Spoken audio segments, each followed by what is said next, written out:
Hello मेरे प्यारे दोस्तों, मैं तो बिल्कुल रेडी हूँ इस्कॉन टेम्पल जाने के लिए, गोवर्धन पूजा के लिए। यहाँ पर मैं अपने पापा को और भैया को बाय बाय करके भाग रही हूँ अपनी मम्मी के साथ। ये देखिए कितना सुंदर है ना। रास्ते में मेरी मम्मी मेरे साथ सेल्फी लेते हुए, और बस मंदिर आ गया तो मैं भागी भागी दौड़ी दौड़ी चली गई अपनी कृष्णा से मिलने। ये देखिए मेरे कान्हा जी, ये कितना मनमोहक रूप लग रहा है ना इनका। यहाँ पर हो रहा था हवन गोवर्धन पूजा के लिए, और मैं सारी आंटी से अपना इंट्रोडक्शन करते हुए और अब मैं अपने दोस्तों से मिलने चली। वो देखिए मेरे प्यारे दोस्त सब मस्ती में झूम रहे और नाच रहे हैं।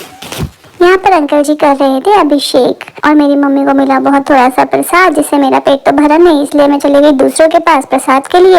और एक भैया मुझे मिले जिनके पास ढेर सारा प्रसाद था, और मैं उनके साथ चिपक गई और बैठ गई, और उन्होंने मुझे बहुत सारा प्रसाद दिया। भरपेट प्रसाद खाने के बाद मैं चली इंस्पेक्शन के लिए। अब यहाँ पर जो अंकल जी गाना गा रहे थे, उनकी सेटिंग कुछ ठीक नहीं थी माइक वगैरह की, तो मैंने उनको समझाया कि किस तरह से सेटिंग बनानी, और दूसरे अंकल जी को मैंने हारमोनियम ठीक से बजाना सिखाया। अब यहाँ पर मेरी मम्मी ने मुझे पकड़ लिया, मैं उनसे नजरें चुराते हुए भागी एक टॉय लेकर। ये बच्चे मेरे टॉय के पीछे पड़ गई थी। बच्चे कितने शैतान होते हैं ना। अब यहाँ पर हुआ समय आरती का, और ये देखिए मेरे कान्हा जी का मनमोहक रूप फिर से। और यहाँ पर सब लोग भजन कीर्तन करते हुए हरे राम हरे कृष्ण की स्तुति करते हुए। और यहाँ पर ये देखिए ये था भगवान गोवर्धन जी का प्यारा सा रूप। कितनी सुंदर गोवर्धन पर्वत जी बनाए हुए थे। ये सब बनाया हुआ था बर्फी से, और इसके आसपास कितनी सारी मिठाइयाँ थी, और मेरी नियत तो यहीं डोल रही थी। और अब मैंने दिया ठोक, मेरी मम्मी ने लगाई मेरे साथ परिक्रमा। जैसे हम गोवर्धन जी के यहाँ परिक्रमा लगाते हैं ना, वैसे मैंने परिक्रमा लगा लिया।